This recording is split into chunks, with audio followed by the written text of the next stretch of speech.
नमस्कार, आप देख रहे हैं जीटी न्यूज। मैं हूं आपके साथ भावना नैयर। दिन के 11 बज चुके हैं। हम हाजिर हैं देश और दुनिया की बड़ी और अहम खबरों को लेकर। शुरुआत कर लेते हैं इस बुलेटिन की इस वक्त की अहम सुर्खियों के साथ। प्रधानमंत्री नरेंद्र मोदी ने G7 आउटरीच सत्र में उठाया हॉर्मुज स्ट्रेट में समुद्री यात्रियों की सुरक्षा का मुद्दा। कहा, भारत करता है पश्चिम एशिया में शांति प्रयासों में हुई प्रगति का स्वागत।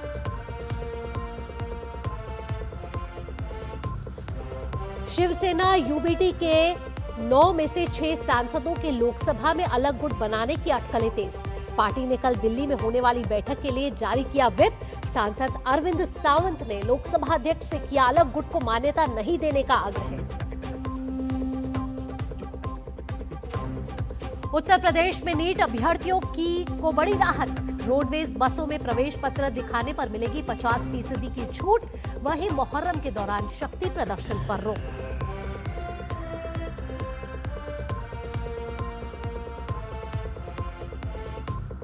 भारत का रक्षा उत्पादन 1.78 लाख करोड़ रुपए के रिकॉर्ड स्तर पर 5 वर्षों में 110% की वृद्धि।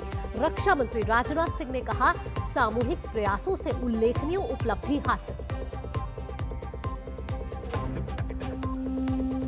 और फीफा विश्व कप में अल्जीरिया के खिलाफ लियोनेल मेसी की शानदार हैट्रिक। डिफेंडिंग चैंपियन अर्जेंटीना ने अल्जीरिया को दी करारी शिकस्त। मेसी ने बनाए कई रिकॉर्ड।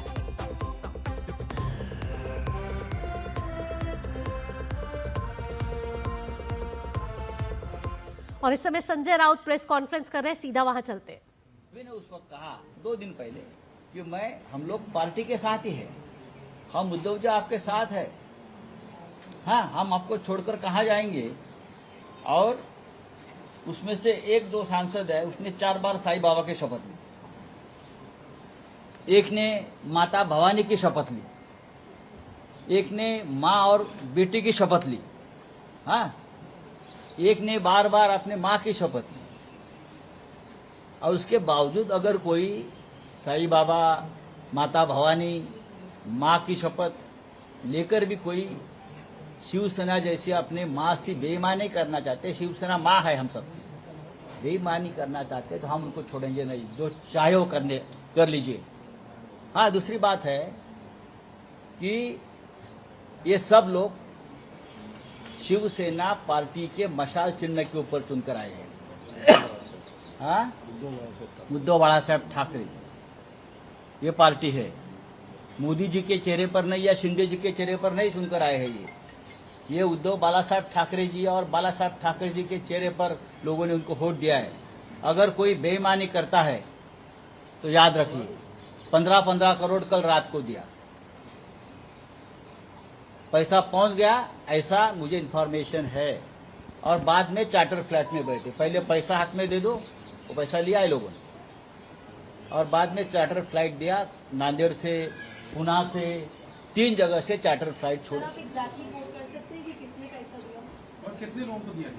हाँ, वो आ जाएगा। तो अभी कल हमारी पार्लियामेंट्री पार्टी की मीटिंग है, हमने सबको व्हिप दिया है, जारी किया है अरविंद जी ने और अनिल जी ने। और कल 11 बजे हमारी मीटिंग है। मीटिंग के बाद हम तय करेंगे। लोकसभा स्पीकर को पार्टी के तरफ से एक खत लिखा है अरविंद जी ने, गठ नेता है, तो उनके बाद हम देखेंगे। अरविंद जी जरा बताइए। शिवसेना यूबीटी नेता संजय राउत की ये प्रेस कॉन्फ्रेंस थी। और शिवसेना यूबीटी में फूट की अटकलें अब तेज हो गई हैं। संजय राउत इस समय दिल्ली में मौजूद हैं और कल कह रहे हैं कि एक मीटिंग होने वाली है, जिसके बाद स्थिति साफ होती हुई नजर आएंगी। यानी शिवसेना यूबीटी में भी एक फूट पड़ती हुई यहाँ नजर आ रही है। आगे बढ़ते हैं। प्रधानमंत्री नरेंद्र मोदी ने फ्रांस में आयोजित हो रही G7 शिखर सम्मेलन में आउटरीच सत्र में भाग लिया है। उन्होंने आज के आपस में जुड़े हुए विश्व में अंतर्राष्ट्रीय साझेदारियों के निर्माण में विश्वास के महत्व पर जोर दिया। प्रधानमंत्री ने कहा कि दुनिया को दाता ग्राही की सोच से आगे बढ़कर समानता और एकजुटता पर आधारित साझेदारी जिम्मेदारियों की ओर बढ़ना चाहिए। उन्होंने कहा कि भारत हमेशा से मानवता पहले की नीति का पालन करता आया है, जो भारत की अगुवाई वाली इंटरनेशनल सोलर अलायंस, आपदा प्रतिरोधी अवसंरचना गठबंधन यानी कि CDRI, global biofuel alliance, mission life और एक पेड़ मां के नाम जैसी पहलों में दिखाई देता है। प्रधानमंत्री ने यह भी कहा कि भारत के अंतर्राष्ट्रीय साझेदारी की सोच प्राचीन दर्शन वसुधैव कुटुंबकम यानी कि पूरा विश्व एक परिवार है पर आधारित है। उन्होंने अंत में कहा कि भारत सतत और समावेशी वैश्विक विकास को आगे बढ़ाने के लिए पूरी तरह प्रतिबद्ध है।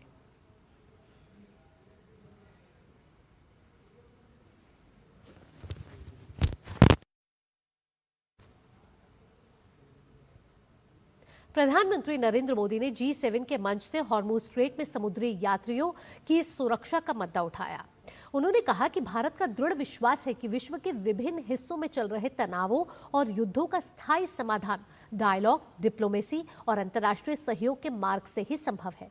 प्रधानमंत्री नरेंद्र मोदी ने G7 में आउटरीच सत्र को संबोधित किया, जिसमें अमेरिकी राष्ट्रपति डोनाल्ड ट्रंप भी शामिल थे। यह बयान उस घटना के कुछ दिन बाद आया जिसमें ओमान के पास समुद्री क्षेत्र में एक अमेरिकी हमले में एक वाणिज्यिक जहाज पर सवार 3 भारतीय नाविकों की मौत हो गई। प्रधानमंत्री नरेंद्र मोदी ने कहा कि पश्चिम एशिया में शांति प्रयासों में हुई प्रगति का भारत स्वागत करता है। साथ ही उन्होंने कहा कि इस संघर्ष से पश्चिम एशिया के हमारे कई मित्र को जान माल का नुकसान झेलना पड़ा है। साथ ही उन्होंने कहा कि हॉर्मुज स्ट्रेट में मैरीटाइम ट्रेड में आई बाधा के कारण पूरे विश्व की अर्थव्यवस्था को नुकसान पहुंचा। उन्होंने कहा कि भारत के कई नागरिकों को जान गंवानी पड़ी। साथ ही उन्होंने जोर दिया कि ग्लोबल मैरीटाइम ट्रेड के माध्यम से सभी देशों को आपस में जोड़ने वाले नाविकों की सुरक्षा हमारा दायित्व है। साथ ही उन्होंने समुद्री मार्ग सुरक्षित और समुद्री यात्री यानी कि सी फेयरर्स बिना भय के कार्य कर सके, ये सुनिश्चित करना होगा।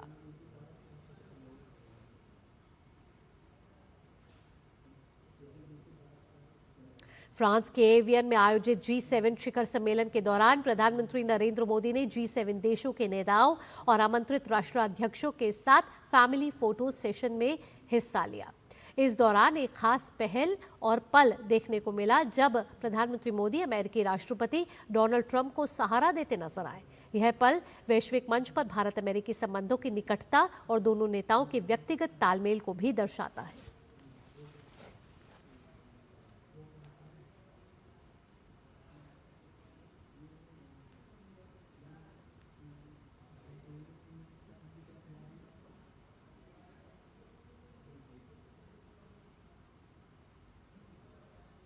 तो ये तस्वीरें देख रहे हैं आप G7 शिखर सम्मेलन से जुड़ी हुई, जहां एक फैमिली फोटो सेशन हुआ जहां प्रधानमंत्री नरेंद्र मोदी और डोनाल्ड ट्रंप नजर आए। प्रधानमंत्री नरेंद्र मोदी ने एवियन में G7 समिट से इतर कनाडा के प्रधानमंत्री मार्क कार्नी से भी मुलाकात की।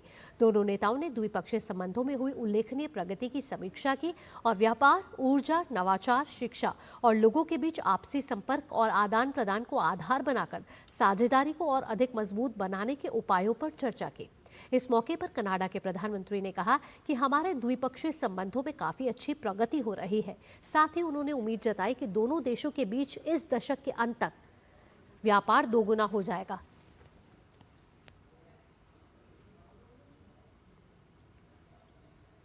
Right from the start, you've set a high bar for the relationship and what we can do together. We are making very good progress.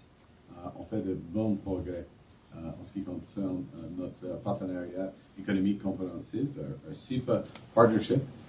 To be clear, His Excellency likes a deadline. I like one as well. And our deadline is to complete by the G20. Our teams are aware of that and what we're discovering in the negotiations, but also with the exchanges of our universities, cultural exchanges of our businesses, including the largest trade delegation from India, and a big reciprocal one coming from Canada to India, is that there's so much more to do together, and it's just one objective, which you've set, is to double our trade by the end of this decade. We think we can do more, and with this partnership. वहीं प्रधानमंत्री नरेंद्र मोदी ने कहा कि भारत और Canada मुक्त व्यापार समझौते को लेकर काफी उत्साहित है। साथ ही पीएम मोदी ने उम्मीद जताई कि ऊर्जा सुरक्षा के मामले में कनाडा बहुत बड़ा साझेदार बन सकता है। हम बायलैटरल रिलेशंस को लेकर के भी और अंतर्राष्ट्रीय परिस्थितियों के संबंध में भी खुल करके अपने विचार रखते रहे हैं और हमने एक अच्छी परिस्थिति में एक मित्र देश के रूप में बहुत प्रगति हो रही है। भारत का डायस्पोरा की आप जिस प्रकार से चिंता करते हैं, मैं आपका बहुत आभारी हूँ। एक्सेलेंसी, आपको सही है कि हम फ्री ट्रेड एग्रीमेंट को लेकर के बहुत ही उत्सुक हैं और शायद जैसा आपने मुझे निमंत्रित किया है कनाडा आने के लिए, मेरा भी प्रयास है कि इसी वर्ष में आऊं और मेरे आने से पहले ही हम इस एग्रीमेंट को पूरा करें। हम टेक्नोलॉजी के अंदर बहुत कुछ आगे करना चाहते हैं। एनर्जी सिक्योरिटी में कनाडा हमारा बहुत बड़ा पार्टनर बन सकता है। प्रधानमंत्री नरेंद्र मोदी ने ब्रिटेन के प्रधानमंत्री कीयर स्टारमर के साथ भी द्विपक्षीय मुलाकात की। प्रधानमंत्री मोदी ने कहा कि एवियन में प्रधानमंत्री कीयर स्टारमर के साथ मेरी बहुत अच्छी और सार्थक मुलाकात हुई। भारत ब्रिटेन संबंधों के लिए बीता वर्ष बेहद महत्वपूर्ण और उपलब्धियों से भरा रहा है। हाल ही में हुए व्यापार समझौते ने दोनों देशों के बीच आर्थिक सहयोग के अनेक नए अवसर खोले हैं।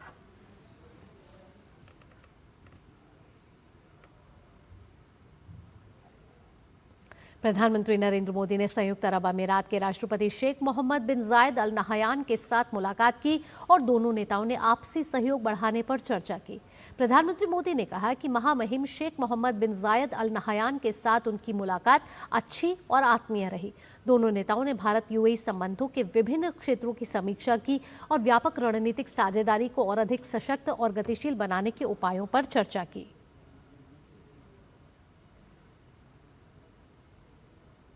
G7 समिट के वर्किंग सेशन की शुरुआत में अमेरिका के राष्ट्रपति डोनाल्ड ट्रंप ने प्रधानमंत्री नरेंद्र मोदी से मुलाकात की।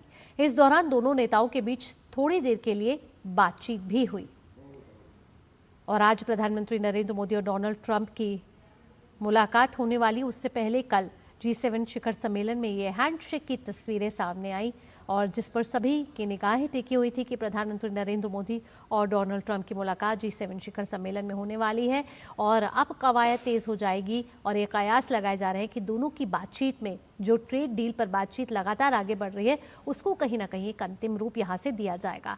आगे बढ़ेंगे G7 शिखर सम्मेलन में एवियन में G7 नेताओं ने भारत सहित साझेदार देशों के साथ मिलकर कैंसर के खिलाफ वैश्विक लड़ाई को तेज करने का संकल्प लिया है। वर्तमान में यह बीमारी हर साल लगभग 1 करोड़ लोगों की जान लेती है। नेताओं ने कैंसर से जुड़े अंतर्राष्ट्रीय शोध सहयोग को मजबूत करने, रोकथाम, स्क्रीनिंग, शुरुआती पहचान और उपचार को बेहतर बनाने, साथ ही वैज्ञानिक नवाचार को तेज करने पर सहमति जताई। मुख्य प्राथमिकताओं में बच्चों, किशोरों और युवाओं में होने वाले कैंसर के लिए वैश्विक डेटा साझा करने, कठिन प्रकार के कैंसर पर शोध बढ़ाने, शुरुआती चरण में बीमारी के पहचान को मजबूत करने और अगले दशक में फेफड़ों के कैंसर से होने वाली मौतों को काफी हद तक कम करना शामिल है। घोषणा में मजबूत स्वास्थ्य प्रणालियों, गुणवत्तापूर्ण कैंसर उपचार तक व्यापक पहुंच और साथ ही डिजिटल तकनीक, कृत्रिम बुद्धिमत्ता यानी कि AI और क्वांटम अनुसंधान के जिम्मेदार उपयोग पर भी जोर दिया गया। इससे मरीजों के बेहतर परिणाम सुनिश्चित किए जा सके, इस पर जोर दिया गया। नेताओं ने कहा कि इन प्रतिबद्धताओं की प्रगति की नियमित समीक्षा की जाएगी।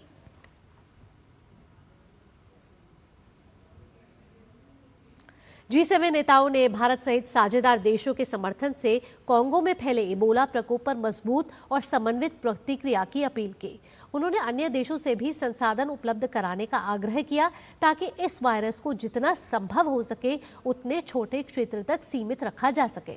नेताओं ने प्रभावित समुदायों के प्रति एकजुटता व्यक्त करते हुए कहा कि इस प्रकोप को रोकने के लिए निगरानी, संपर्क ट्रेसिंग, परीक्षण, क्वारंटीन उपायों और सीमा पार सहयोग को मजबूत करना अत्यंत आवश्यक है। G7 ने वैक्सीन, निदान, डायग्नोस्टिक्स और उपचार के तेज विकास और तैनाती में समर्थन देने का वायदा किया है। साथ ही अतिरिक्त वित्तीय, तकनीकी और मानवीय सहायता जुटाने की भी प्रतिबद्धता जताई है। नेताओं ने अंतर्राष्ट्रीय समुदाय और निजी क्षेत्र से भी संसाधन देने और तैयारियों को मजबूत करने की अपील की। बयान में कहा गया है कि समन्वित कार्रवाई, बेहतर मानवीय पहुंच और क्षेत्रीय स्थिरता के बिना वायरस के फैलाव को रोकना और वैश्विक स्वास्थ्य सुरक्षा सुनिश्चित करना मुश्किल होगा।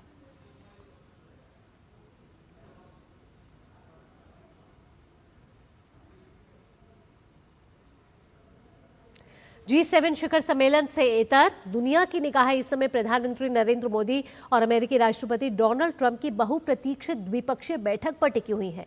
क्या दोनों देश व्यापार समझौते को नई दिशा देंगे? क्या क्वाड को मिलेगा नया रणनीतिक रोड मैप? और अमेरिका की आगामी G20 अध्यक्षता को लेकर क्या होगा भारत का संदेश? जानकार ये मानते हैं कि ये एवियन शिखर सम्मेलन की सबसे अहम द्विपक्षीय वार्ता होगी। एवियन से अजय मिश्रा की ये खास रिपोर्ट। फ्रांस के एवियन में आयोजित G7 शिखर सम्मेलन के दौरान 17 जून को प्रधानमंत्री नरेंद्र मोदी और अमेरिकी राष्ट्रपति डोनाल्ड ट्रंप के बीच होने वाली द्विपक्षीय बैठक पर पूरी दुनिया की नजरें टिकी हैं। ऐसे समय में ये बैठक हो रही है जब वैश्विक अर्थव्यवस्था अनिश्चितताओं से घिरी है, पश्चिम एशिया में तनाव बना हुआ है और भारत अमेरिका व्यापार समझौते पर बातचीत निर्णायक चरण में पहुंच चुकी है। दोनों देशों के बीच पिछले कई महीनों से व्यापार वार्ता चल रही है और अमेरिकी व्यापार प्रतिनिधि 23 और 24 जून यानी अगले सप्ताह ही भारत आकर आगे की बातचीत करेंगे। संकेत है कि समझौते के पहले चरण को अंतिम रूप देने की दिशा में महत्वपूर्ण प्रगति हो सकती है। जानकार मानते हैं कि पीएम मोदी और राष्ट्रपति ट्रंप के बीच होने वाली ये द्विपक्षीय वार्ता G7 शिखर सम्मेलन की सबसे अहम द्विपक्षीय वार्ता होगी। This is probably one of the most important bilaterals of the entire Evian summit. The leader of the global north, President Trump, meets the leader of the global south, Prime Minister Modi. And it's Prime Minister Modi who has far more experience as the leader of his country, the most populous in the world. पिछले वर्षों में दोनों देशों के बीच tariff को लेकर के मतभेद उभरे थे। ऐसे में यह बैठक आर्थिक संबंधों में नई ऊर्जा भरने का अवसर बन सकती है। यदि व्यापार वार्ता आगे बढ़ती है तो इससे दोनों देशों के बीच द्विपक्षीय व्यापार को $500 अरब तक पहुंचाने के दीर्घकालिक लक्ष्य को गति मिल सकती है। इसके अलावा भारत, अमेरिका, जापान और ऑस्ट्रेलिया के समूह क्वाड का भविष्य भी बैठक के प्रमुख एजेंडों में शामिल रह सकता है। हिंद प्रशांत क्षेत्र में चीन की बढ़ती सक्रियता और समुद्री सुरक्षा से जुड़ी चुनौतियों के बीच दोनों नेता क्वाड सहयोग को और मजबूत करने पर चर्चा कर सकते हैं। संभावना है कि रक्षा तकनीक, ग्लोबल सप्लाई चेन, सेमीकंडक्टर सहयोग, क्रिटिकल मिनरल और उभरती प्रौद्योगिकियों पर साझेदारी बढ़ाने के मुद्दे उठें। भारत और अमेरिका के बीच रक्षा सहयोग पिछले एक दशक में अभूतपूर्व रूप से मजबूत हुआ है। इस बैठक में रक्षा उत्पादन, ड्रोन तकनीक, जेट इंजन सहयोग और रक्षा आपूर्ति श्रृंखला को लेकर भी चर्चा हो सकती है। हाल के दिनों में पश्चिम एशिया में बढ़े तनाव और हॉर्मुज जलडमरू मध्य से जुड़े घटनाक्रमों के मद्देनजर मोदी और ट्रंप के बीच ऊर्जा सुरक्षा, तेल बाजार की स्थिरता और आपूर्ति मांगों की सुरक्षा पर भी बातचीत संभव है। अमेरिका 2027 में G20 की मेजबानी करेगा और ऐसे में वैश्विक आर्थिक शासन, विकासशील देशों की प्राथमिकताओं और बहुपक्षीय संस्थाओं में सुधार पर भारत और अमेरिका के बीच समन्वय बहुत ही महत्वपूर्ण रहेगा। एवियन में होने जा रही मोदी और ट्रंप की ये मुलाकात केवल द्विपक्षीय संबंधों तक सीमित नहीं रहने वाली, बल्कि इसका असर पूरे इंडो पैसिफिक, ऊर्जा सुरक्षा और वैश्विक आर्थिक परिदृश्य पर भी दिखाई दे सकता है। ऐसे समय में जब दुनिया तलाश कर रही है एक निश्चित परिदृश्य की, अमेरिका और भारत के बीच में होने वाला ये संवाद भविष्य की अर्थव्यवस्था को एक नई गति और एक नई दिशा देने में एक अहम मील का पत्थर साबित हो सकता है। कैमरामैन कुमार दत्ता के साथ Ajay Mishra, DD news, France avian. प्रधानमंत्री नरेंद्र मोदी आज पेरिस जाएंगे। पीएम मोदी पेरिस में विवाटेक 2026 कार्यक्रम में हिस्सा लेंगे। इस सम्मेलन के भारत पेविलियन में स्टार्टअप से जुड़ी कंपनियां हिस्सा ले रही हैं। ऐसे में कुछ कंपनियों के प्रमुखों से बातचीत की DD न्यूज़ की संवाददाता ममता चोपड़ा ने। ये है पेरिस में आयोजित विवाटेक, जो यूरोप का सबसे बड़ा स्टार्टअप और टेक्नोलॉजी का आयोजन माना जाता है, जहां 15,000 स्टार्टअप्स, 4,000 इन्वेस्टर्स और 60 देश भाग ले रहे हैं, जिसमें भारत भी शामिल है, जो AI पार्टनर कंट्री के तौर पर इस मंच पर उपस्थित है। भारत इनोवेट्स की एक जोरदार धमक के बाद अब भारत पहुंचा है विवाटेक में, और यहाँ पर जो स्टार्टअप्स भाग ले रहे हैं हमारे भारत से, वो भी हमारे साथ जुड़े हुए हैं। इंडिया AI एंड माइटी के इस प्रोग्राम के तहत हमें यहाँ पे काफी स्ट्रक्चर्ड GTM करने का मौका मिल रहा है। VivaTech is the largest technology festival of Europe, and यहाँ पे एग्जिबिट करके हम काफी बिजनेस अपॉर्चुनिटीज एक्सप्लोर करना चाहते हैं। सो हमने AI का इस्तेमाल करके सारा social media videos at scale analyze किया है to give them trend intelligence reports so that they can do consumer intelligence better than before. We are able to come to such a place where there is so much opportunity. तो हम बहुत खुश हैं and we are very excited to make the most of it. So AI के use से और AI के advantages को use करके हम companies के लिए उनके workflows और उनके process को simulate करते हैं. जो मेरा ड्रीम था वो यहाँ फुलफिल हो रहा है कि इंडिया में रहकर हम जो प्रोडक्ट्स बना रहे थे वो ये जो विशाल मंच हमें मिला है विवा टेक के थ्रू, उसके थ्रू हम पूरी दुनिया को हमारा टेक दिखा पा रहे हैं. तो काफी अच्छा अपॉर्चुनिटी है. हमारे कंपनी का नाम है दातन एंड विसन एंड हम जो सारे कैमराज लगे हुए हैं पूरी दुनिया में उनको स्मार्ट बना रहे हैं. सो जो कैमराज लगे हैं उनको देख पाना कि क्या चीजें चल रही है हमारे आसपास एंड उसके through police, municipal corporation, companies, वो एज ए ह्यूमन बीइंग आप नहीं कर पाओगे क्योंकि आपके पास इतना प्रोसेसिंग पावर नहीं है.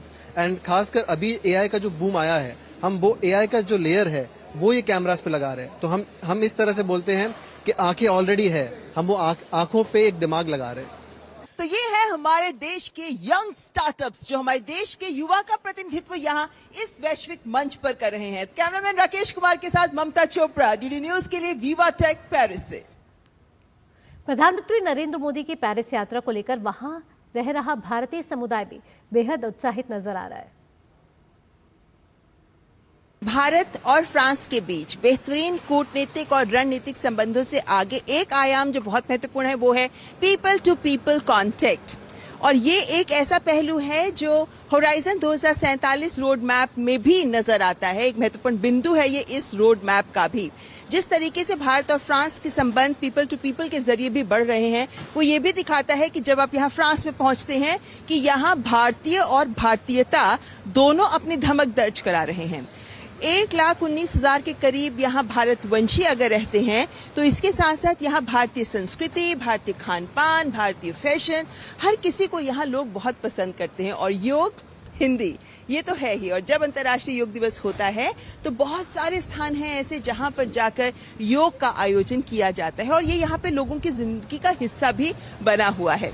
ऐसे में जब हम बात करते हैं प्रधानमंत्री नरेंद्र मोदी के फ्रांस दौरे की तो हम यहाँ पर साल प्लेयल के सामने ही उपस्थित हैं और यही वो जगह है जहाँ पर भारतीय समुदाय के साथ प्रधानमंत्री नरेंद्र मोदी रूबरू होंगे, जिसे लेकर भारतीय समुदाय में भी बहुत उत्साह है. बहुत अच्छा लगता है जब हमारे prime minister and global leaders के साथ और हाथ से हाथ, कंधे से कंधा मिला के जब हम काम कर रहे हैं और हमारा बहुत ही कितने सारे हमारे कनेक्ट्स हुए हैं, मतलब विद द राफेल डील्स, अभी अपकमिंग डील्स एंड ऑल. तो बहुत अच्छा लगता है. हम टेक्नोलॉजी के अंदर एज ए पार्टनर काम कर रहे हैं डेवलप्ड कंट्रीज के साथ. So we are very excited. बहुत अच्छा लग रहा है कि टेक्नोलॉजी के लिए, सुरक्षा के लिए, इन सब में हमारे प्राइम मिनिस्टर हैं बहुत ही अपना योगदान दे रहे हैं, दूसरे कंट्री से कनेक्ट कर रहे हैं. भारत और फ्रांस हर स्तर पर अपने रिश्तों को आगे बढ़ाने को आतुर हैं और पीपल टू पीपल कांटेक्ट के माध्यम से और फ्रांस में भारतवंशी अपनी उपस्थिति, अपने पेशेवर अंदाज के माध्यम से इस रिश्ते में और नए आयाम जोड़ते भी नजर आ रहे हैं.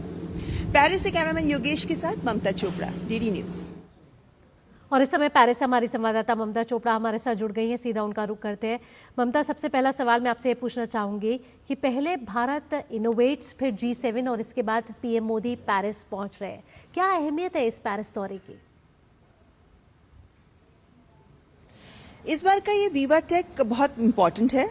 आप ये मान सकते हैं कि चूंकि ये स्टार्टअप का महाकुंभ कहा जाता है, टेक्नोलॉजी का महाकुंभ कहा जाता है, इसे सबसे बड़ा टेक्नोलॉजी का एक आयोजन माना जाता है. इसे विश्व भर से यहाँ 15,000 स्टार्टअप्स एकत्रित हो रहे हैं. जब सोचिए 4,000 इन्वेस्टर्स भी यहाँ पहुंच रहे हैं, तो जो दुनिया के दिग्गज इन्वेस्टर्स हैं, वेंचर कैपिटलिस्ट है, वो सब यहाँ पहुंच रहे हैं. इन सब के बीच में 60 देश एक साथ इस मंच पर अपना तकनीक का प्रदर्शन कर रहे हैं. उसमें अगर भारत अपने डीप टेक स्टार्टअप्स और अन्य स्टार्टअप्स को लेकर यहां आ रहा है और सबसे बड़ा हमने अगर पेविलियन बनाया है तो इसका मतलब है हम ये भी बताना चाहते हैं कि हम भी अब इस क्षेत्र में आगे हैं. भारत एआई के पार्टनर कंट्री है इस विवा टेक में और एआई पार्टनर कंट्री के तौर पर भारत बढ़ रहा है. उन सब से हम जो हासिल कर चुके हैं, हमारे पास जो प्रतिभा है, हमारे पास जो रिसोर्सेज हैं, उन सबको हम यहाँ प्रदर्शित करते हुए ये संदेश देना चाहेंगे कि आज का हमारे युवा स्टार्टअप्स हैं, ये युवा स्टार्टअप्स आगे बढ़ने को भी तैयार हैं और दुनिया के लिए चेंज करने को, इनोवेट करने को भी तैयार है. ये जो बड़ा मैसेज पीएम ने दिया है भारत इनोवेट्स में कि आइए भारत के साथ विश्व की बेहतरी के लिए इनोवेट करें, कोलैबोरेट करें, पार्टनरशिप्स बनाएं। ये बहुत महत्वपूर्ण है और यही इस बार की विवा टेक की विशेषता भी बन सकता है, क्योंकि इस बार भारत एआई पार्टनर कंट्री के तौर पर प्रधानमंत्री नरेंद्र मोदी एक बड़ा संदेश विश्व को देना ही चाहेंगे। साथ ही ममता, मैं आपसे पूछना चाहूंगी कि विवा टेक के मंच से प्रधानमंत्री का संबोधन क्या मायने रखता है?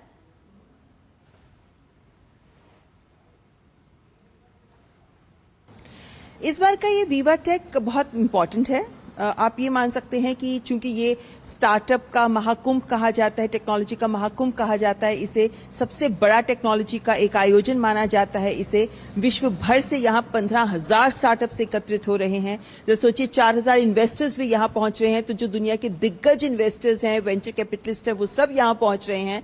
इन सब के बीच में 60 देश एक साथ इस मंच पर अपना तकनीक का प्रदर्शन कर रहे हैं। उसमें अगर भारत अपने डीप टेक स्टार्टअप्स और अन्य स्टार्टअप्स को लेकर यहां आ रहा है और सबसे बड़ा हमने अगर पेविलियन बनाया है, तो इसका मतलब है हम ये भी बताना चाहते हैं कि हम भी अब इस क्षेत्र में आगे हैं। भारत एआई के पार्टनर कंट्री है इस विवा टेक में, और एआई पार्टनर कंट्री के तौर पर भारत आर्टिफिशियल इंटेलिजेंस के क्षेत्र में जो काम कर रहा है, फ्रांस के साथ भी जो साझेदारी लेकर आगे बढ़ रहा है, उन सब से हम जो हासिल कर चुके हैं, हमारे पास जो प्रतिभा है, हमारे पास जो रिसोर्सेज हैं, उन सबको हम यहाँ प्रदर्शित करते हुए ये संदेश देना चाहेंगे कि आज का हमारे युवा स्टार्टअप्स हैं, ये युवा स्टार्टअप्स आगे बढ़ने को भी तैयार हैं और दुनिया के लिए चेंज करने को, इनोवेट करने को भी तैयार है। ये जो बड़ा मैसेज पीएम ने दिया है भारत इनोवेट्स में कि आइए भारत के साथ विश्व की बेहतरी के लिए इनोवेट करें, कोलैबोरेट करें, पार्टनरशिप्स बनाएं, ये बहुत महत्वपूर्ण है और यही इस बार की विवा टेक की विशेषता भी बन सकता है, क्योंकि इस बार भारत एआई पार्टनर कंट्री के तौर पर प्रधानमंत्री नरेंद्र मोदी एक बड़ा संदेश विश्व को देना ही चाहेंगे। प्रधानमंत्री नरेंद्र मोदी एक बड़ा संदेश यहाँ से देना चाहेंगे। लेकिन ममता, यहाँ मैं ये भी पूछना चाहूंगी, भारतीय समुदाय बहुत उत्साहित नजर आ रहा है, प्रधानमंत्री के स्वागत के लिए क्या तैयारियां की गई हैं?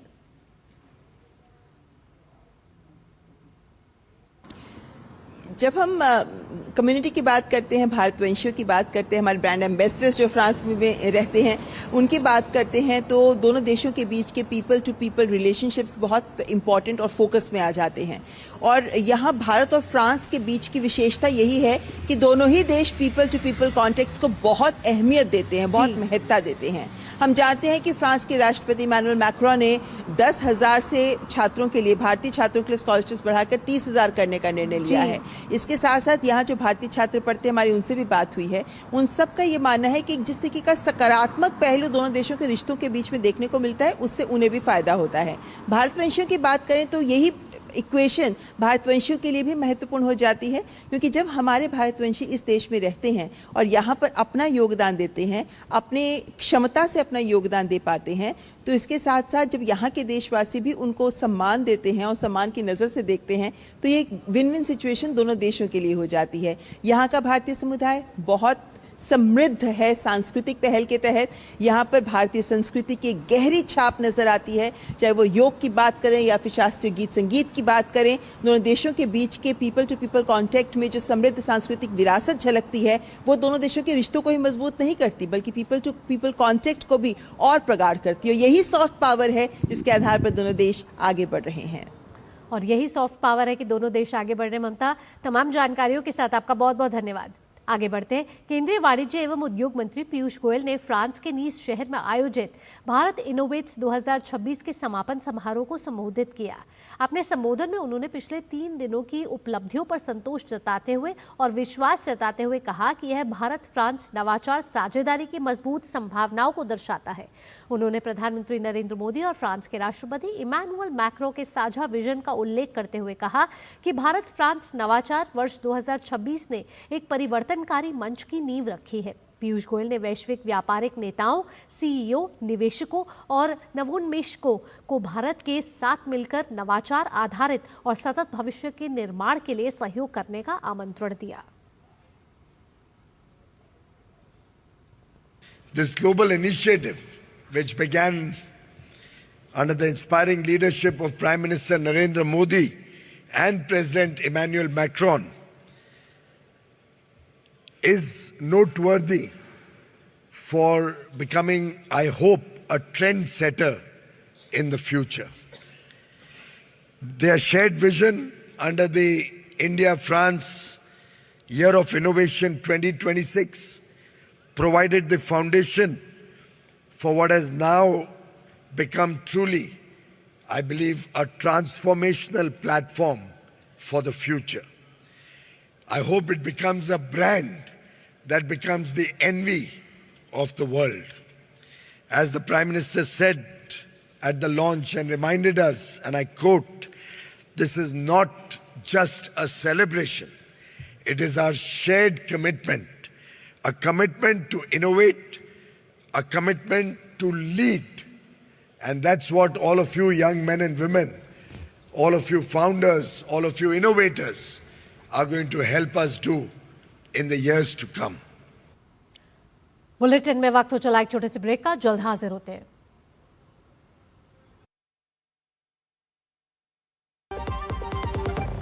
खाने में मेरी क्वीन के लिए क्या है? किंग मटर पनीर, किंग बैगन भरता, king veg pulao, king palak paneer kofta. ये सब किंग क्यों? क्योंकि ये सब बना है MDH किचन किंग से आपका बॉस। MDH किचन किंग, असली किचन किंग। MDH मेरी पसंद, मेरी पसंद, मेरी पसंद, मेरी पसंद, हमारी पसंद, हम सबकी पसंद। मजबूत देश का मजबूत सरिया हो गया स्टील। अरे ऋषि, आज स्कूल नहीं गए? 3 महीने से फीस नहीं भर पाई तो निकाल दिया स्कूल ने। कहीं आपके बाद आपके बच्चों के सपने ना टूट जाएं। आज ही लीजिए पॉलिसी बाजार ऐप पर 1 करोड़ का टर्म इंश्योरेंस सिर्फ 410 रुपए महीने से शुरू। ब्रेक के बाद आपका स्वागत है। उद्धव ठाकरे के नेतृत्व वाली शिवसेना यूबीटी में बगावत की अटकलों के बीच अब खबर है कि शिवसेना उद्धव गुट के 6 बागी सांसद लोकसभा अध्यक्ष ओम बिरला से उनके दिल्ली आवास पर मुलाकात कर सकते हैं। वे दिल्ली पहुंच गए हैं और मुलाकात आज ही हो सकती है। वहीं दूसरी तरफ सांसद अरविंद सावंत ने लोकसभा अध्यक्ष से अलग गुट को मान्यता नहीं देने का आग्रह किया है। यह अपील तब की गई है जब शिवसेना यूबीटी के 9 में से कम 6 सांसदों के लोकसभा में अलग गुट बनाने की अटकलें तेज हो गई है। लोकसभा अध्यक्ष को लिखे पत्र में सावंत ने कहा कि विधायी दल के पास राजनीतिक दल से स्वतंत्र कोई अधिकार नहीं होता। वहीं दूसरी ओर शिवसेना यूबीटी ने व्हिप जारी कर दिया है। एक आधिकारिक पत्र में लिखा गया है कि कल 18 जून को होने वाली संसदीय दल की बैठक में सभी सांसदों को अनिवार्य रूप से शामिल होने के लिए कहा गया है। आदरणीय हमारे ओम बिरला जी जो अध्यक्ष है हमारी लोकसभा के, उनकी पहले एक चिट्ठी लिखी है। उस चिट्ठी में लिखा है जो कुछ भी होगा वो संविधान के तहत जो कलम है, ऐसे कोई भी आएगा। किसी ने आपके सामने स्वाक्षरी की है कि मैं जा रहा हूं, या तो सामने खड़ा है वो तो बताओ। ये जो आजाद चल रहा है। और इस बीच शिवसेना यूबीटी सांसद संजय राउत ने साफ कह दिया है कि अगर कोई जाना चाहता है तो वो इस्तीफा देकर जा सकता है। ये क्या तमाशा बना के रखा है क्या आप लोगों ने? इस्तीफा दे दो, अगर जिसको जाना है वो इस्तीफा दे दो। हमारे पार्टी के टिकट पर आप चुनकर आए हो ना, हमारे वोटर्स ने आपको चुनकर दिया है। आप कौन है? कोई 3 चुनाव हार गए थे, उनको एमपी बनाया। कोई कहां भाग गया था, घर में बैठा था, उसको एमपी बनाया। किसी का पता नहीं उसको। तो हमने अभी एक लीगल बैटल अभी से शुरू किया है। हमारा व्हिप जारी है। अरविंद सावंत जी ने और अनिल देसाई जी ने व्हिप जारी किया है। कल हमारी पार्लियामेंट्री बोर्ड मीटिंग है दल की 11 बजे। ओम बिरला जी को भी हमारे अरविंद सावंत जी ने लेटर लिखा है, वो भी आप समझ लीजिए। शैलेंद्र मिश्र जुड़ गए हमारे संवाददाता, ज्यादा जानकारी के साथ शैलेंद्र का रुख करेंगे। शैलेंद्र, साफ तौर पर शिवसेना यूबीटी में फूट पड़ती हुई नजर आ रही है। संजय राउत दिल्ली में है, प्रेस कॉन्फ्रेंस की है, कहा है साफ तौर पर जिसको इस्तीफा देना है जाए। देखिए 18 तारीख को पार्टी के संसदीय दल की बैठक बुलाई है। ये कवायद है उद्धव गुट के अपनी पार्टी में टूट बचाने का, चूंकि उन्हें लगता है कि व्हिप जारी कर अगर बैठक बुलाई जाती है तो फिर सांसदों के लिए थोड़ी दिक्कत होगी, या फिर ये भी स्पष्ट हो जाएगा कि कौन कौन सांसद आ रहे हैं कौन नहीं आ रहे हैं। लेकिन जो सूत्र बता रहे हैं कि 9 में से 6 सांसद स्पष्ट तौर पर अब बागी हो चुके हैं और एक सांसद से और बातचीत चल रही है। तो उद्धव गुट के पास, शिवसेना उद्धव जो गुट है, वो सिर्फ 2 सांसद अरविंद सावंत और अनिल देसाई जो संसदीय दल के नेता हैं, मुख्य सचेतक हैं, वही फिलहाल नजर आ रहे हैं। तो अब ये कल भी एक पत्र लिखा गया था लोकसभा अध्यक्ष को इस गुट की तरफ से, और आज प्रेस कॉन्फ्रेंस कर ये जानकारी दी गई कि संसदीय दल की बैठक बुलाई गई है, जिनको जाना है वो इस्तीफा देकर जाएं। तो ये संकेत देता है कि एक बड़ी फूट शिवसेना में उद्धव गुट में दिखाई दे रही है, जो 9 में से 6 सांसद स्पष्ट तौर पर बागी हो रहे हैं। और जो हमारी जानकारी है कि जो शिवसेना सुंदे गुट है, यानी जिनको वास्तविक शिवसेना माना गया था और जिनके साथ ज़्यादा विधायक भी थे, उनके साथ ये 6 सांसद संपर्क में है। और ऐसी खबरें थी कि लोकसभा अध्यक्ष से भी जल्दी मुलाकात हो सकती है, लेकिन फिलहाल लोकसभा अध्यक्ष एक कार्यक्रम में शामिल होने संसद भवन परिसर पहुंचे हैं। हम जानते हैं कि वहां पर यूथ संसद का कल से आयोजन हो रहा है, लेकिन इस मुलाकात पर निगाहें रहेंगी कि क्या 6 सांसद या फिर 7 सांसद उद्धव गुट के वो लोकसभा अध्यक्ष से मिलकर कोई पत्र देते हैं, कोई आग्रह करते हैं। क्योंकि शिवसेना का स्थापना दिवस आ रहा है और उससे ठीक पहले ये एक रणनीति दोनों तरफ से दिखाई दे रही। हालांकि शिवसेना शिंदे जो वास्तविक शिवसेना अपने आप को कहता है और जिसको ये दर्जा भी मिला था, उनका कहना है कि ये उनके अंदर ही फूट हो रही है, असंतोष हो रहा है सांसदों में जिस तरह से कार्यशैली है उद्धव ठाकरे की। वो शैलेंद्र, यहाँ क्यों लग रहा है कि महाराष्ट्र की राजनीति में और शिवसेना यूबीटी में ये सियासी तूफान आता हुआ नजर आ रहा है? क्यों यूबीटी ग्रुप में इस तरीके के मतभेद सामने आ रहे हैं कि जो सांसद है वो बागी हो गए हैं? कौन कौन से इससे फैक्टर्स हैं? ये देखिए, ये कोई आज की बात नहीं है। जब शिवसेना में फूट पड़ी थी और हम जानते हैं कि न्यायालय तक मामला गया था और शिंदे गुट को मान्यता मिली और उनको एक तरह से देखे कि चुनाव चिन्ह भी मिल गया और उन्होंने वो लड़ाई जीती और विधायकों की संख्या भी उनके साथ ज़्यादा हुई।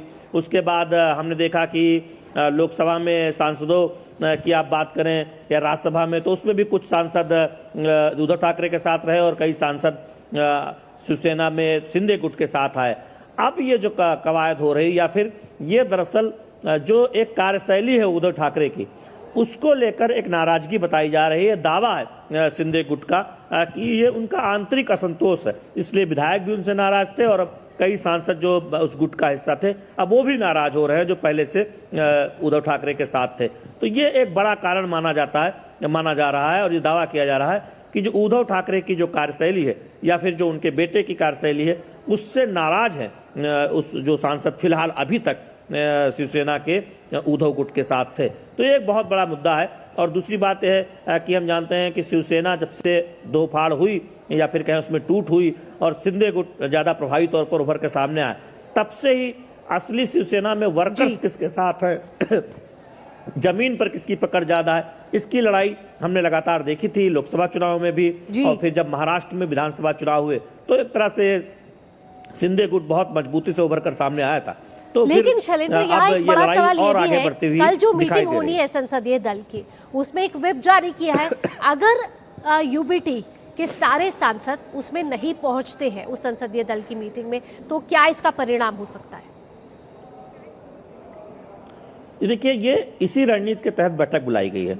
पहले पत्र लिखना लोकसभा अध्यक्ष को और फिर कल संसदीय दल की बैठक बुलाना व्हिप जारी करके, ये इस रणनीति का हिस्सा है कि वो लोकसभा अध्यक्ष को बता सकते हैं कि ये सांसद नहीं आए।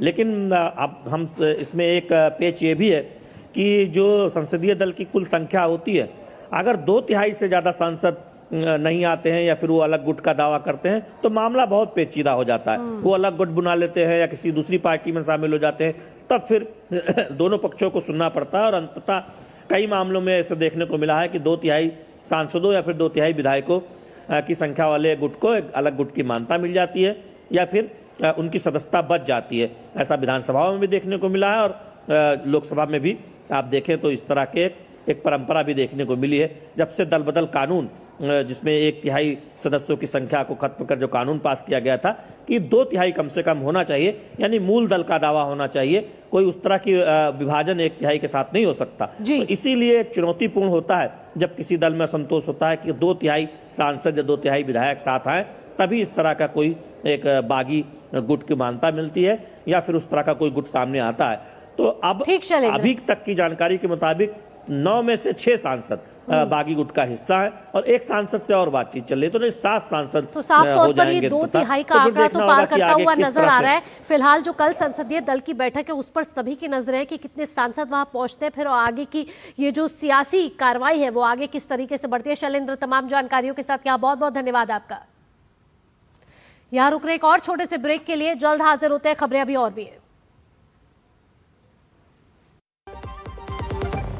हमें पता है, हमें पता है चमकी चाट से क्या बना है, क्या बना है। सैंडविच, लस्सी और छाछ और हर घूंट में चमकी चाट, ड्राई फ्रूट और दही बड़े, चमकी चाट से स्वाद बढ़े, और चाट पपड़ी दही बल्ले, चमकी चाट से बल्ले बल्ले, असली स्वाद सिर्फ चमकी चाट। जब धरती चीर कर निकलता है लोहे का पत्थर और मिलता है मोंगिया के जोश से, फिर तपता है, पिघलता है और बनता है फौलाद। अब होता है सरिया सारी खूबियों के साथ। मोंगिया स्टील, मजबूत देश का मजबूत सरिया। भाई मेड इन इंडिया, भाई इसकी तो चिप भी इंडिया में बन रही है। कमाल है ना। कुछ साल पहले तक स्वदेशी पर शायद ही ऐसी चर्चा होती थी और आज स्वदेशी का मतलब होता है टेक्नोलॉजी, शौर्य, इनोवेशन, एम्पावरमेंट। पर अभी भारत की ताकत और बढ़ानी है। 12 साल विश्वास के, विकास के, जन कल्याण के। ब्रेक के बाद आपका स्वागत है। उत्तर प्रदेश के मुख्यमंत्री योगी आदित्यनाथ ने राज्य के लिए कई अहम निर्देश जारी किए हैं। कई अहम मुद्दों पर सीएम ने समीक्षा बैठक की। एक नजर डालते हैं सीएम योगी के एक्शन प्लान पर इन ग्राफिक्स के जरिए। सीएम योगी की कई मुद्दों पर समीक्षा बैठक हुई है। नीट परीक्षा को लेकर कमर कसी जा रही है। 21 जून को आपको बता दें कि नीट की पुनः परीक्षा होनी है और उसको लेकर यूपी का ये एक्शन प्लान साफ तौर पर नजर आ रहा है। और ये 21 जून से पहले उत्तर प्रदेश के मुख्यमंत्री ने सभी अधिकारियों के साथ बैठकर ये बैठक ली की है और रोडवेज बसों में मिलने वाली है छात्रों को 50% की छूट। वो छात्र जो नीट की परीक्षा देने जा रहे हैं, प्रवेश पत्र दिखाने पर ये 50% की छूट मिलेगी रोडवेज बसों पर।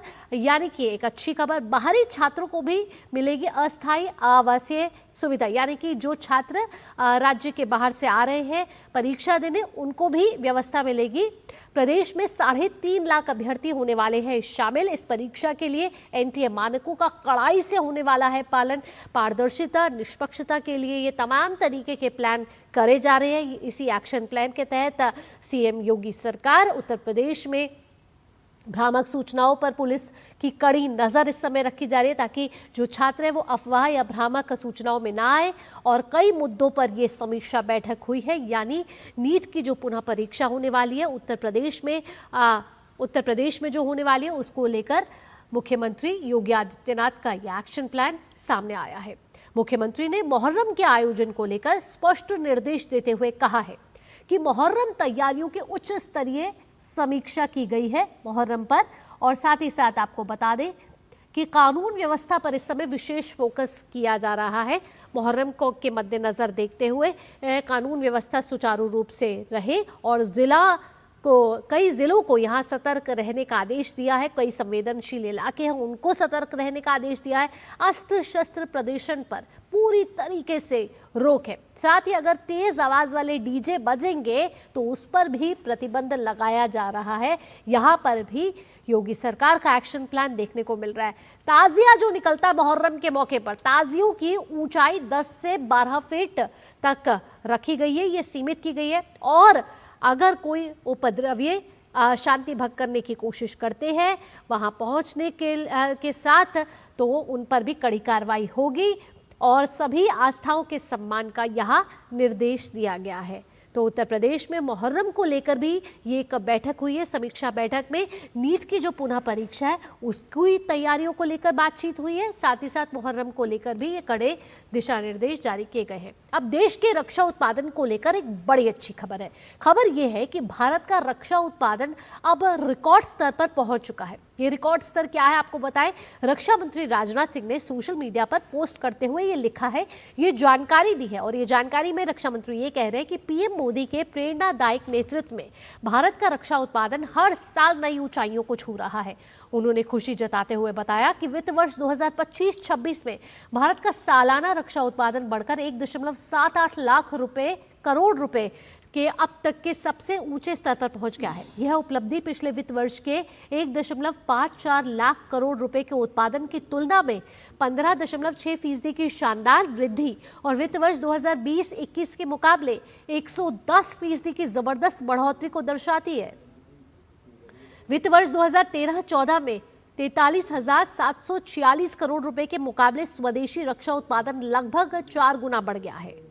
हाल के वर्षों में भारत के रक्षा उत्पादन में हुई उल्लेखनीय वृद्धि रक्षा उत्पादन विभाग और अन्य सभी संबंधित पक्षों के सामूहिक प्रयासों का परिणाम है।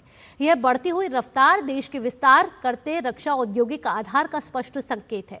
लगातार नीतिगत समर्थन, कई नई पहलों, निजी क्षेत्र की बढ़ती भागीदारी और निर्यात क्षमताओं में वृद्धि के साथ रक्षा उत्पादन क्षेत्र आने वाले वर्षों में और तेजी से आगे बढ़ने के लिए तैयार है। आइए अब आपको ग्राफिक्स के जरिए बताते हैं कि कैसे इस रक्षा उत्पादन ने ये रिकॉर्ड स्तर पार कर लिया है।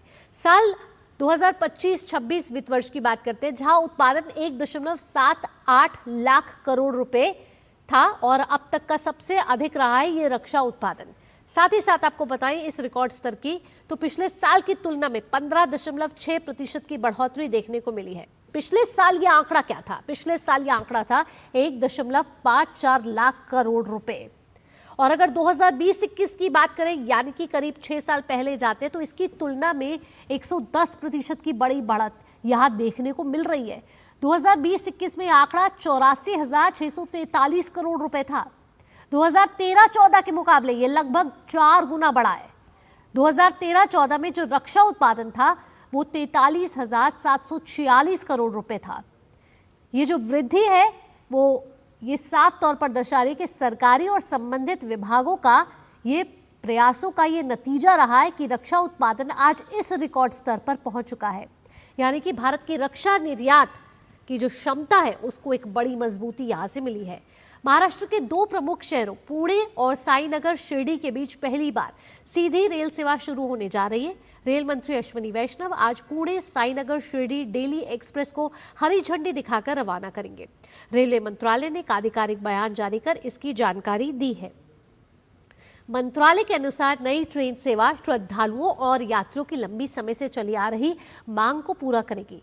इसके संचालन से पुणे से शिरडी जाने वाले यात्रियों को अब ट्रेन बदलने की आवश्यकता नहीं होगी और वे सीधे अपने गंतव्य तक पहुंच सकेंगे। इससे यात्रा अधिक सुविधाजनक होगी, साथ ही समय की भी बचत होगी।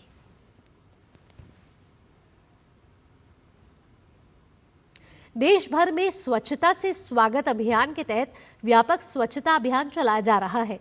इसी क्रम में बिहार की राजधानी पटना स्थित गोलघर में केंद्रीय कृषि एवं किसान कल्याण मंत्री शिवराज सिंह चौहान ने बिहार के उप मुख्यमंत्री विजय कुमार सिन्हा के साथ आज अभियान में भाग लेकर स्वच्छता का संदेश दिया। वहीं केंद्रीय राज्य मंत्री तोखन साहू ने उत्तर प्रदेश के गोरखपुर में आयोजित स्वच्छता अभियान में हिस्सा लिया। इसके अलावा पश्चिम बंगाल में नेता प्रतिपक्ष शुभेंदु अधिकारी ने मंत्री अग्निमित्रा पॉल और अन्य नेताओं के साथ कोलकाता के मेयर घाट पर आयोजित स्वच्छता से स्वागत अभियान में भाग लेकर स्वच्छता और पर्यावरण संरक्षण के प्रति जन जागरूकता का आह्वान किया। अंतर्राष्ट्रीय योग दिवस के मद्देनजर देश के विभिन्न राज्यों में चल रहे ये अभियान स्वच्छता, पर्यावरण संरक्षण और जन भागीदारी को बढ़ावा देने की दिशा में महत्वपूर्ण पहल माने जा रहे हैं। उत्तर प्रदेश में अंतर्राष्ट्रीय योग दिवस की तैयारियां बड़े स्तर पर की जा रही है। आइए आपको ग्राफिक्स के जरिए बता दें कि कैसे ये मेगा तैयारी की जा रही है अंतर्राष्ट्रीय योग दिवस को लेकर। तो 21 जून को मनाया जाने वाला है अंतर्राष्ट्रीय योग दिवस, जिसका भव्य आयोजन उत्तर प्रदेश में भी होने वाला है और सीएम योगी ने इन तैयारियों की समीक्षा की है। आपको बता दें कि 57,000 ग्राम पंचायतों में योग कार्यक्रम आयोजित किया जाएगा। साथ ही साथ 762 नगरीय निकायों में भी होने वाला है योग कार्यक्रम उत्तर प्रदेश में। इसके साथ आपको बताएं, योग कार्यक्रम में जनप्रतिनिधियों की होगी भागीदारी। सुरक्षा व्यवस्था की बात की जाए तो सुरक्षा व्यवस्था को बढ़ा दिया गया है अभी से ही, और कार्यक्रमों से जुड़ेंगी पीएसी बटालियन और पुलिस। आयोजन से पहले 20 जून को स्वच्छता अभियान जो है वो चलाया जाएगा। तो पीएसी बटालियन और पुलिस इसके साथ जुड़ेगी और आयोजन से पहले 20 जून को स्वच्छता अभियान चलाया जाएगा और जागरूकता फैलाई जाएगी। स्वच्छता अभियान में शिक्षण संस्थानों का भी सहयोग साफ तौर पर दिखेगा। तो योग दिवस के लिए ये मेगा तैयारी उत्तर प्रदेश में की जा रही है, जहां पंचायतों, ग्राम पंचायतों से लेकर जिला तक सुरक्षा व्यवस्था को कड़ा कर दिया गया है। पुलिस बटालियन भी इसके साथ जुड़ने वाली है। आइए अब आगे बढ़ते हैं। 12वें अंतर्राष्ट्रीय योग दिवस के वैश्विक समारोह के अंतर्गत ग्लासगो के बियर्सडेनबर्ग हॉल में एक विशेष योग सत्र का आयोजन किया गया। इस कार्यक्रम में भारत के महावाणिज्य दूत ने भी भाग लिया और योग के महत्व को जन जन तक पहुंचाने के प्रयासों को समर्थन दिया। कार्यक्रम का आयोजन प्रसिद्ध स्थानीय योग शिक्षिका मंजुलिका के सहयोग से किया गया, जिसमें स्थानीय नागरिकों के साथ साथ भारतीय प्रवासी समुदाय के सदस्यों ने उत्साहपूर्वक भाग लिया। प्रतिभागियों ने योग अभ्यास के माध्यम से स्वास्थ्य, संतुलन और मानसिक शांति का अनुभव किया। इस वर्ष अंतर्राष्ट्रीय योग दिवस की theme yoga for healthy ageing पर केंद्रित है। कार्यक्रम में इस बात पर विशेष जोर दिया गया कि नियमित योग अभ्यास बढ़ती उम्र के साथ शारीरिक और मानसिक स्वास्थ्य को बनाए रखने में महत्वपूर्ण भूमिका निभा सकता है। और अब खबरें फुटबॉल विश्व कप से जुड़ी हुई।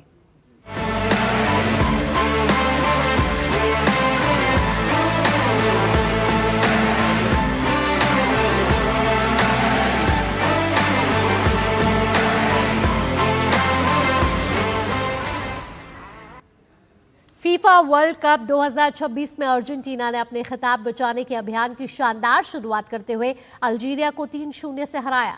इस जीत के नायक लियोनेल मेसी रहे, जिन्होंने अपने 200वें अंतर्राष्ट्रीय मैच और रिकॉर्ड 6ठे वर्ल्ड कप में हैट्रिक जमाई। यह मेसी के वर्ल्ड कप करियर की पहली हैट्रिक भी रही। मैच के दौरान दोनों टीमों की तरफ से मिलाकर कुल 3 गोल देखने को मिले और ये तीनों गोल मेसी ने ही दागे। तो मेसी के इस मैजिक पर नजर डालें। आइए ग्राफिक्स के जरिए आपको मेसी के मैजिक के बारे में बताएं और जो रिकॉर्ड आज मेसी ने किया है और जो 3 गोल एक साथ दागे हैं उसके बारे में आपको बताएं। तो फीफा वर्ल्ड कप में लियोनेल मेसी का जलवा साफ तौर पर दिखने लगा है, यानी कि लियोनेल मेसी की धमक दिख रही है। फीफा वर्ल्ड कप में पहली हैट्रिक उन्होंने लगा दी है। मेसी दुनिया भर में एक मशहूर फुटबॉल खिलाड़ी के तौर पर लोकप्रिय है। हैट्रिक से अर्जेंटीना को मिली है शानदार जीत, यानी कि मेसी का जो रिकॉर्ड है वो यहाँ देखने को मिला। 3 गोल दाग कर अल्जीरिया को दे दी है उन्होंने मात। और साथ ही अगर मेसी के और मैजिक के बारे में बात करें तो 17वें मिनट में उन्होंने पहला गोल दागा और पहले गोल दागते ही फिर 2 गोल और थे जो उन्होंने 60वें और 76वें मिनट में पूरे किए। इसके साथ कुल मिलाकर ये 3 गोल हुए, जहां से अल्जीरिया को हराने में सफलता मिली और 6 फीफा वर्ल्ड कप खेल चुके हैं इस समय मेसी। और इस समय मेसी पर सभी की निगाहें हैं, क्योंकि फुटबॉल प्रेमियों में मेसी का एक अलग ही जादू है। मेसी की अंतर्राष्ट्रीय करियर में ये 11वीं हैट्रिक है और फीफा वर्ल्ड कप में अब तक किए हैं उन्होंने 16 गोल, यानी कि 6 वर्ल्ड कप खेले उसमें 16 गोल कर चुके हैं और जर्मनी के मिरोस्लाव क्लोजे के रिकॉर्ड को भी अब उन्होंने उससे वो आगे निकल गए हैं। यानी मेसी का तो यह भी शुरुआत है और शुरुआत में ही 3 गोल दाग कर जो जीत यहाँ मेसी ने दिलाई है, इससे फुटबॉल प्रेमियों में उत्साह और बढ़ गया है। फ्रांस ने सेनेगल को 3-1 से हराकर फीफा वर्ल्ड कप 2026 में दमदार शुरुआत की है। पहले हाफ में कोई गोल नहीं हुआ, लेकिन सेनेगल ने ज्यादा आक्रामक खेल दिखाते हुए कई मौके बनाए। निकोलस जैक्सन का शॉट पोस्ट से टकराया, जबकि इस्माइला सारा हाफ टाइम से ठीक पहले एक आसान मौके से चूक गए। दूसरे हाफ में फ्रांस ने वापसी की और 66वें मिनट में किलियन एम्बाप्पे ने लो शॉट से पहला गोल दाग दिया। इस प्रदर्शन के साथ एम्बाप्पे 58 अंतर्राष्ट्रीय गोल तक पहुंच गए और फ्रांस के सर्वकालिक शीर्ष स्कोरर बन गए।